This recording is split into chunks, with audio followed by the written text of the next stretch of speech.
دیکھیے اس وقت دو بہت امپورٹنٹ ڈیولپمنٹس ہو رہی ہیں. ایک تو طالبان کا ایڈوانس ہے جو کہ سارے افغانستان کے اندر جاری ہے، اور اس میں جو بات نوٹ کرنے والی ہے وہ یہ ہے کہ طالبان بغیر کسی جنگ کے، بغیر کسی انکاؤنٹر کے وہ ضلع جو ہیں وہ ان کے قبضے میں آ رہے ہیں، کنٹرول میں آ رہے ہیں.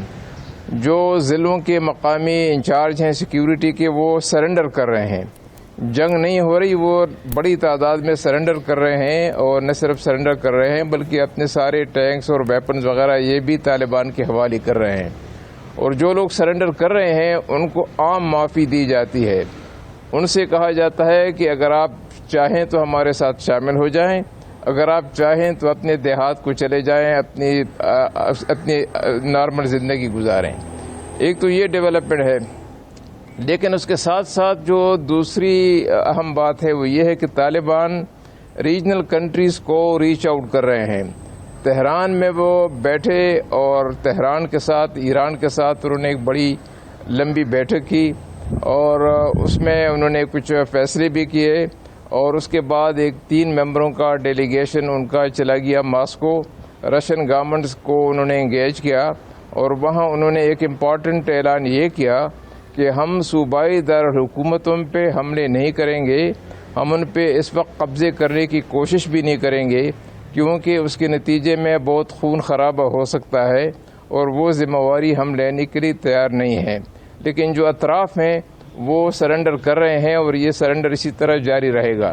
تہران میں انہوں نے یہ ایک اہم بات کی کہ ہم نیگوسیشن کے لیے اوپن ہیں، اور نیگوسیٹڈ سیٹلمنٹ پہ ہم یقین رکھتے ہیں، لیکن جو بنیادی حقائق ہیں ان کو نظر انداز کر کے آگے نہیں بڑھا جا سکتا. تو یہ دو اس وقت جو ہیں ہمارے جو پکچر ہے ہمارے سامنے ہے، اس کا مقصد یہ ہوا کہ ابھی تک طالبان نے اپنے اوپر مذاکرات کا دروازہ بند نہیں کیا. جو امن کی بات چیت ہے اس کا دروازہ انہوں نے بند نہیں کیا. وہ اب بھی سمجھتے ہیں کہ شاید کوئی ایسا راستہ نکل آئے. جی ٹھیک ہے شاہ صاحب، ارشاد صاحب ایسا ڈیولپ ہو.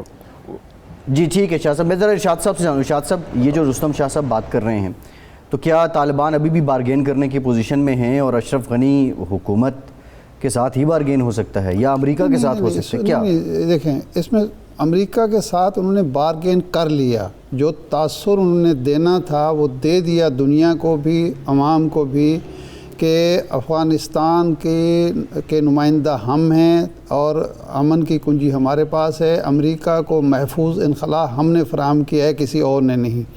اب وہ جو علاقے فتح کریں، اس میں رستم شاہ صاحب ٹھیک کہہ رہے ہیں کہ لوگ وہاں کوئی مقابلہ نہیں ہو رہا بلکہ وہ خود بخود سرنڈر کر رہے ہیں. اس کی ایک وجہ شاہ صاحب بتائیں گے. میری اطلاع یہ ہے کہ طالبان نے جب یہ فوج بن رہی تھی افغان نیشنل آرمی، تو بہت سارے لوگ بڑی تعداد میں اپنے لوگ بھی بھرتی کرائے تھے، اور وہ بھرتی ہو گئے. اور اب بیشتر وہی لوگ ہیں جو دوسروں کو قائل کر کے، جو دوسرے ان کے ساتھی تھے، افسر تھے، کہ جی طالبان سے ہماری کوئی لڑائی نہیں ہے، اور ہمیں افغانستان کا امن اور عوام کی جو ہے خیر خواہی مطلوب ہے، تو اس لیے ہمیں بجائے لڑائی کرنے کے، جھگڑا کرنے کے، امریکہ چلا گیا، ہمیں طالبان کے ساتھ صلح کے ساتھ، امن کے ساتھ سرنڈر کر لینا چاہیے. وہی لوگ سرنڈر کر رہے ہیں. تو اب ایشو یہ ہے کہ چونکہ پاکستان، پوری دنیا یہ کہہ رہی ہے کہ کابل کا قبضہ جو ہے وہ فوجی نہیں ہونا چاہیے بلکہ مذاکرات کے ذریعے ہونا چاہیے، تو طالبان اپنی پوزیشن اتنی مضبوط کر رہے ہیں کہ جب یہ سیٹلمنٹ ہو کہ اقتدار کس کے پاس جائے گا، تو غالب حصہ جو ہے وہ طالبان کے پاس ہونا چاہیے، اور یہی قابل فہم. جی ٹھیک. دیکھیے، غیر جانبداری کی پالیسی تو بہت پہلے اپنانی چاہیے تھی، اور وہ نہیں ہوا، اور افغانستان میں ہم فیورٹ ڈھونڈتے رہے اور پروموٹ کرتے رہے، ان کے مفادات کو پروموٹ کرتے رہے، جس کی وجہ سے افغانستان میں ہمارے لیے ہاسٹیلٹی پیدا ہو گئی، کچھ ایکریمنی اور ہیٹرڈ پیدا ہو گیا. وہ تو اب ماضی کی بات ہے. جہاں تک یہ آبزرویشن ہے کہ طالبان نے کچھ لوگ بھرتی کیے تھے، ہو سکتا ہے یہ بالکل صحیح ہو، لیکن آپ دیکھیں کہ افغان آرمی 3 لاکھ افراد پر مشتمل ہے. تو ان 3 لاکھ میں 500 ہزار 2000 5000 لوگ اگر طالبان کی بھرتی بھی ہو گئے ہوں تو میرے خیال میں وہ اتنا فرق اس سے نہیں آنا چاہیے. اصل بات یہ ہے جو کیوں وہ سرنڈر کر رہے ہیں. سرنڈر اس لیے کر رہے ہیں کہ ان کا امریکی فوج کی وڈرال کے بعد، امریکی سپورٹ کے وڈرال کے بعد ان کا مورال دن بدن ڈاؤن ہوتا جا رہا ہے. وہ سمجھتے ہیں کہ یا کل آئے گا یا پرسوں، لیکن طالبان اب آنے والے ہیں. اور یہ جو نظریہ ہے یہ افغانستان میں اب بہت پھیل گیا ہے کہ جل یا بدیر طالبان جو ہے حکومت میں ہوں گے. تو جب یہ علم ہو جاتا ہے لوگوں کو تو ان کا حوصلہ وہ نہیں رہتا، اور وہ یہ بھی سمجھتے ہیں کہ افغان حکومت نے کچھ ڈیلیور نہیں کیا، اس لیے لوگ باغی ہو رہے ہیں. لوگ اس ڈیولپمنٹ سے پہلے 9% لوگ افغان آرمی کو چھوڑ کے بھاگ رہے تھے. کچھ طالبان کے ساتھ مل جاتے تھے اور کچھ اپنے گھروں کو چلے جاتے تھے. اب وہ 9% کے بجائے اب کوئی 15-16%، اور اس کے بعد شاید ہو سکتا ہے کہ 20%، 25% تک بات پہنچ جائے. لوگ ڈیزرٹ کر رہے ہیں، ڈیفیکٹ کر رہے ہیں. تو یہ اگر ایسی حالت ہے تو ایسی حالت میں جہاں سے اگر آپ کو اسلحہ بھی ملے تو کس کام کا. اصل بات یہ ہے کہ جو لوگ اسلحہ استعمال کرنے والے ہیں ان کا اگر مورال اتنا ڈاؤن ہو، جی بالکل ٹھیک ہے رستم شاہ محمد سے صاحب، آپ ان کو وہ نہیں کر سکتے. جی ارشاد صاحب، اصل بات یہ ہے، ٹھیک ہے آپ اصل بات یہ ٹھیک ہے شاہ صاحب، آپ کو پوائنٹ آ گیا. شاہ صاحب آپ نے وہان کی بات کی تھی، ریکنسیلیشن کے راستے میں.